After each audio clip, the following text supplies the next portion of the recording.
All right, let's move up. We're moving up to the shirts. I saw many, many people wearing their really great Portland Fit shirts today. Give yourselves one clap. Ready? Okay, because we want to seem modest.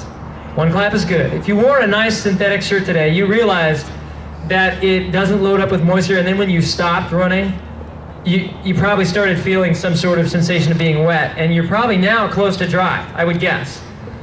If you wore cotton today, you started off feeling dry. You felt dry for most of the first part of the run. You started feeling wet, then you started feeling heavy, then you started chafing. Then you got back and got hypothermia because what you were wearing cooled down and it was wet still, and it's still not dry, and it's not going to be dry tomorrow either. It's going to be sitting there in a ball of cotton moisture, okay? So on the tops, one little trick I like to give, particularly guys, but I think women can do it. Women get to have a sports bra, so they get an extra layer naturally. Guys, singlets like this, they look kind of racy on the wall, and you're like, there's no way I'm going to wear, a halty. Thanks very much for the suggestion, but I am not going to wear the tube top.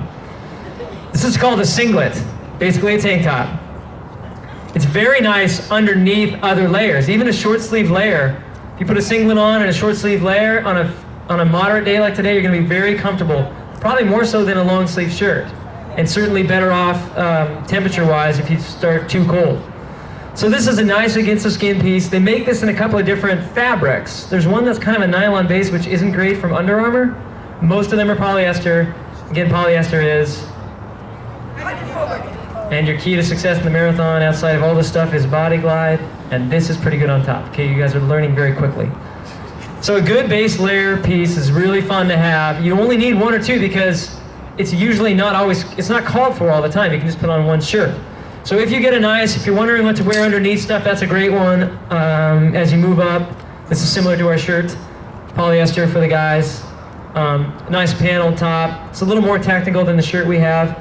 The shirt we have is great, but as with all materials, they're graded, and the shirt we have is fairly inexpensive from Portland Fit. It's good. But as you move up in price, probably up to around the mid-30s or so, you don't want to go over 40, that's just getting stuff you don't need. In the mid-30s, though, there's a lot of really great garments that are really, really performance-friendly, do a great job wicking moisture and fit well and don't chafe. And for guys, one other thing I don't have up here that's really important, we're going to talk about this area in a second. My wife said, try not to talk too much with your hands, but I don't mind, because that's how it goes up here. They're called nip guards. Nip guards. Guys say it, girls don't. Go ahead. Nip guards. Dude, he might have mouthed the words. Nip guards. So when you get a bad shirt on and it gets wet, it chafes. And there's these little donut-shaped things, they're adhesive, and they go right on the old nipple. You don't say that very often with a microphone, a lot of people looking at you, by the way. Let me just crack my neck and shake out a leg here. They go right there. They're nip guards. That's what they are. That's what they're called. It's what they do. They protect you from chafing around the nipple area. Okay. Moving right along. Ladies, you get the same cool stuff, technically, but way cuter things.